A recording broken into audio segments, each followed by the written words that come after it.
play. 2. Facing Death by August Strindberg. Summary.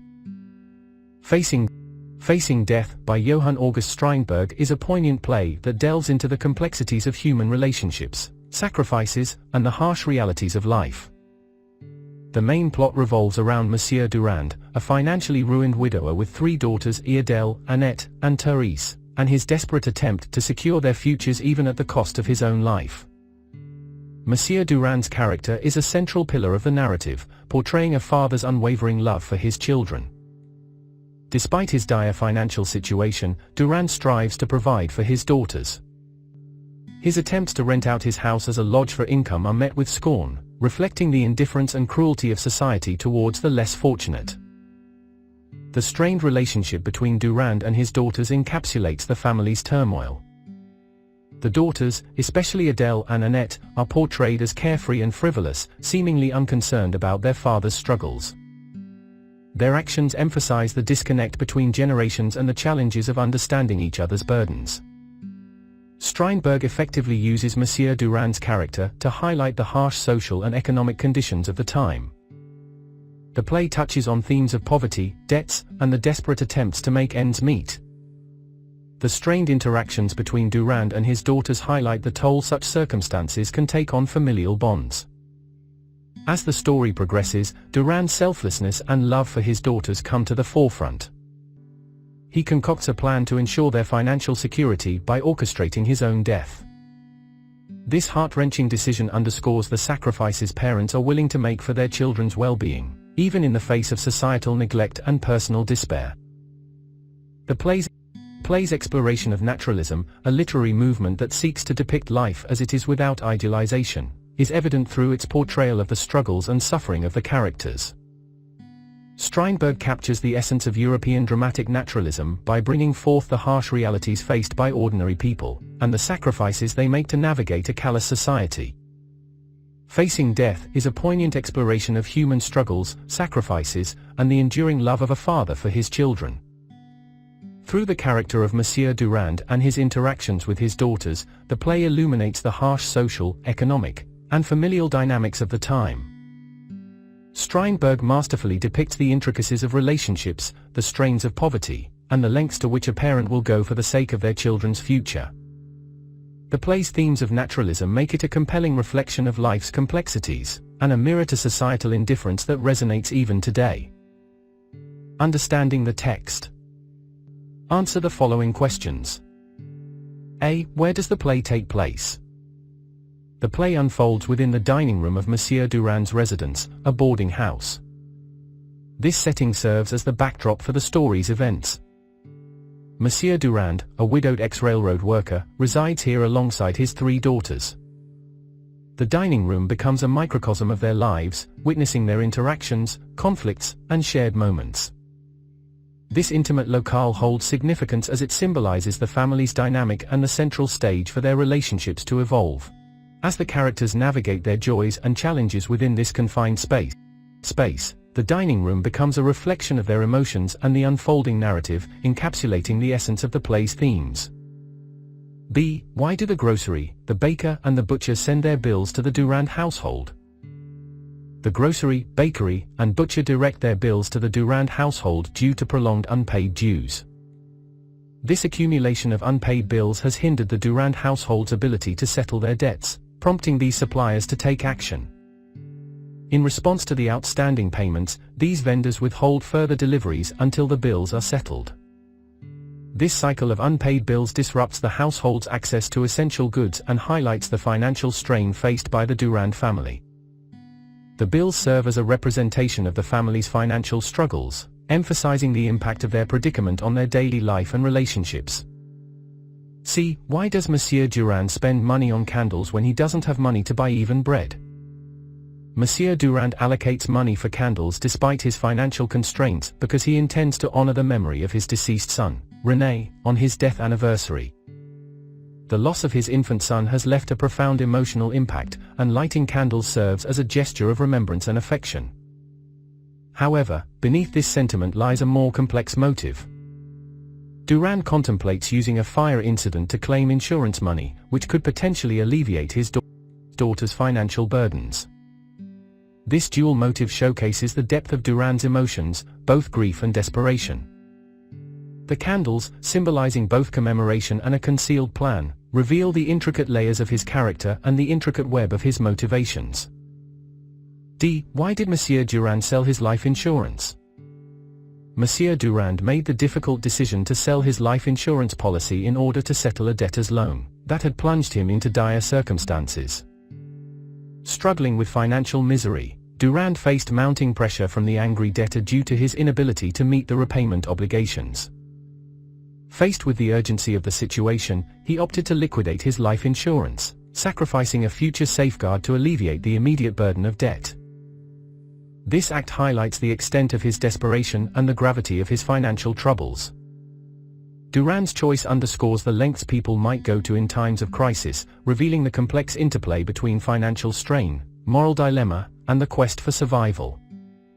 E. Why has Monsieur Durand paid fire insurance? Monsieur Durand has acquired fire insurance with a strategic motive. He plans to initiate a deliberate fire at his residence to later claim compensation. His objective is to secure financial assistance for his daughters who are grappling with significant financial difficulties. By orchestrating a fire and subsequently filing an insurance claim, Durand envisions using the compensation as a means to alleviate his daughters' financial burdens. This calculated move, while born out of desperation, underscores his determination to ensure a better future for his family, even if it involves engaging in a risky and morally complex endeavor. The fire insurance thus becomes a means to address his daughters' needs and alleviate their ongoing financial struggles. F. How did Monsieur Durand and Mrs. Durand run out of their inheritances from both the sides? Monsieur Durand and Mrs. Durand depleted their inheritances from both sides due to a combination of factors, primarily stemming from Mrs. Durand's imprudent decisions and speculative actions. Their financial downfall was precipitated by Mrs. Durand's lack of financial caution and risky investments. Consequently, they lost both their paternal and maternal inheritances, which had initially been intended to support the upbringing of their daughters. The erosion of these resources underscores the consequences of ill-advised financial choices and the subsequent impact on their family's stability. The narrative serves as a cautionary tale about the importance of responsible financial management, and the potential ramifications of hasty and misguided financial endeavors. G. Why does Monsieur Durand tell a lie about his birthplace? Monsieur Durand fabricates a falsehood about his birthplace due to two distinct motivations. Having fallen in love with a woman older than himself, he relocates to Switzerland, aspiring to marry her. To preserve their reputation and conceal the age difference, he alters his birthplace details. Furthermore, he grapples with the shame of fighting against his own motherland, France, while siding with Switzerland. To shield his honor and obscure this disloyalty, he resorts to the lie. The intricate interplay of love, loyalty, and societal expectations drives Durand to reshape his identity, exemplifying how personal desires and the weight of past actions can lead to the distortion of truth for the sake of acceptance and dignity. H. What business is Monsieur Durand running to make a living? To sustain himself, Monsieur Durand manages a boarding house, a venture born out of necessity. He transforms his residence into a lodging facility, capitalizing on the provision of accommodations and dining services to guests.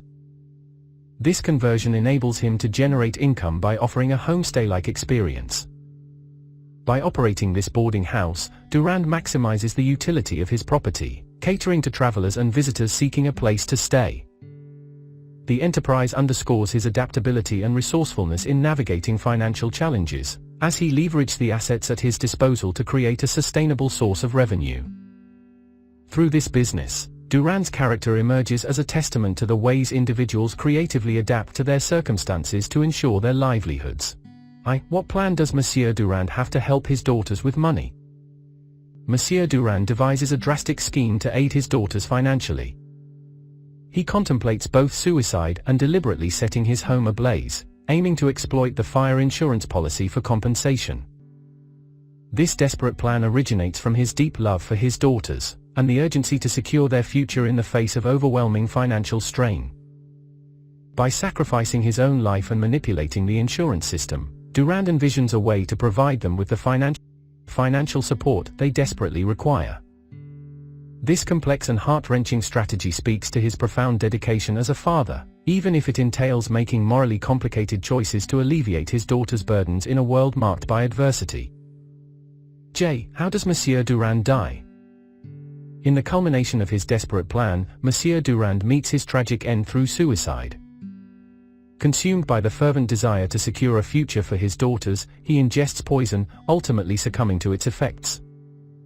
This final act is an agonizing reflection of his profound love for his daughters and his willingness to make an ultimate sacrifice to alleviate their financial hardships. Durand's death, driven by the intersection of love, despair, and the pursuit of providing for his family, underscores the profound lengths to which individuals may go when faced with insurmountable challenges. It also serves as a poignant reminder of the complexities of human emotions and the sacrifices made in the name of familial devotion. Reference to the context. A. Sketch the character of Monsieur Durand. Monsieur Durand, the central figure in Facing Death, embodies a complex blend of resilience and tragedy. A widowed lodge owner and former railway worker, he grapples with financial ruin while sheltering his 3 estranged daughters. Despite their animosity, Durand showcases profound love, care, and a protective nature. Stricken by bankruptcy, he perseveres amid adversity, his daughters' scorn notwithstanding. His endurance echoes in his patient demeanor as he silently accepts past injustices from his late wife, shouldering blame for their financial downfall. Durand's patriotism for France endures even in Swiss exile, underscoring his resilient spirit. Tragically, this multifaceted character succumbs to his circumstances, sacrificing himself in a heartrending act of suicide, an embodiment of both a devoted father's sacrifice and a symbol of the tragic struggles in his life. B. How do we know that the Durand family has reached a dead end? The Durand family's grim situation, marking a dead end, is vividly evident within their lodge. Beset by bankruptcy, the family's economic woes are palpable. The loss of their inheritances during Mrs. Durand's lifetime has rendered them destitute. Their former residence now functions as a lodge to eke out a living. Consistently borrowing money, their existence is overshadowed by mounting bills owed to creditors. Mr. Durand, in particular, bears the brunt of their dire circumstances, leading a resilient yet strained existence. His strained relationships with his resentful daughters exacerbate their distress. The poignant imagery of Durand resorting to eating rat poison due to hunger underscores their desperation. Faced with a seemingly inescapable financial crisis, Durand's tragic plan to sacrifice himself and their abode for his daughter's betterment epitomizes the family's profound desperation, and the undeniable realization of their dead-end situation. C. The mother, though already dead, seems to have had a great influence on the daughters, especially Teresa. Do you agree? Absolutely, I concur with the notion that the mother's influence has deeply impacted her daughters, with Teresa particularly affected. The mother's existence wielded a potent sway over her offspring, notably Teresa. During her lifetime, she actively nurtured resentment towards their father, Durand, shaping their perceptions and loyalties. Her manipulation compelled them to align with her and harbor negative sentiments towards their father. Mr. Durand, choosing to preserve their mother's memory, endured unjust accusations in silence, attributing their financial collapse to her actions. This posthumous loyalty to their mother perpetuated the daughters' disdain for their father. Among them, Teresa stands out as the most strongly influenced, exhibiting hostility and disrespectful behavior. She embodies her mother's teachings, displaying resentment through her actions such as thwarting her father's attempts to enjoy simple pleasures. In essence, the mother's shadow looms large over Teresa, leaving an indelible mark on her attitude and actions. D. Discuss the relationship between Monsieur Durand and his wife. The relationship between Monsieur Durand and his wife was marred by discord and resentment. Mrs. Durand's actions and choices compounded their issues. Her financial mismanagement and impulsive decisions led to the ruin of their ancestral property, despite which she unjustly blamed Mr. Durand. Her recklessness extended to gambling with household funds, worsening their financial woes. Reports of verbal abuse and her shocking threat to engage in prostitution for money indicate the depth of their conflict. Amidst this turmoil, Mr. Durand referred to her as a lone soldier, possibly highlighting her isolation within their relationship. She wielded a toxic influence on their daughters, indoctrinating them with hostility towards their father. Thus, her behavior and choices cast a long shadow over their marriage, marked by resentment, financial ruin, and a profound negative impact on their family dynamics. Money determines the relationship between characters in this play. Elaborate this statement with examples from the play. In Facing Death, the pivotal role of money in shaping character relationships is evident. Money serves as the catalyst for all conflicts within the narrative.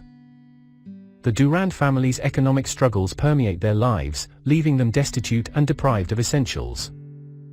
Hunger-induced agony underscores their desperation, with Mr. Durand enduring starvation and even resorting to eating rat poison. The deterioration of the Durand's marriage is a direct result of their financial decline. Their daughter's disdain for their father stems from his inability to provide, compelling them to transform their home into a lodge. This economic strife is the backdrop for the daughter's resentment and rudeness towards their father. Their behavior oscillates with the promise of money, demonstrating how financial status dictates their attitudes. The daughter's transient displays of kindness when money is mentioned highlight the influence of finances on their perception of their father. The intricate interplay between money and relationships underscores the central theme of economic hardship in the characters' lives. Monsieur Durand kills himself so that his daughters would get 5,000 francs as compensation from the insurance company. What does his plan tell us about him? In Facing Death, Monsieur Durand's poignant plan to take his own life and set fire to his home for insurance compensation underscores his deep care and love for his daughters. Despite being perceived as a failed and irresponsible father due to financial hardships, his self-sacrificing act reveals his unwavering devotion to securing his daughter's future. Stricken by poverty and enduring their resentment, Durand's choice to resort to such drastic measures highlights his desperation to provide a better life for his children. His plan speaks volumes about his character, a resilient and devoted father who, in the face of dire circumstances, is willing to make the ultimate sacrifice to ensure his daughter's well-being, ultimately portraying him as a tragic figure tragically driven by love and responsibility. Discuss Facing Death as a modern tragedy. Facing Death aptly embodies the attributes of a modern tragedy, adhering to the conventions of tragic events and a sorrowful conclusion. It exemplifies realism and naturalism, hallmark features of modern drama. The play aligns with the modern tragedy framework by portraying a common man, Mr. Durand, grappling with relatable challenges and suffering a tragic fate. Its thematic focus on contemporary issues such as familial discord, societal complexities, and economic hardships resonates with the struggles of the modern individual. The characters are products of their socio-cultural environment, reflecting the modern tragedy's exploration of external influences on human destinies. Ultimately, the play culminates in a tragic downfall as Mr. Durand takes his own life to secure his daughter's future. This amalgamation of realistic representation and poignant downfall underscores Facing Death as a quintessential modern tragedy. Reference beyond the text. Write a few paragraphs describing the role of the father in the family.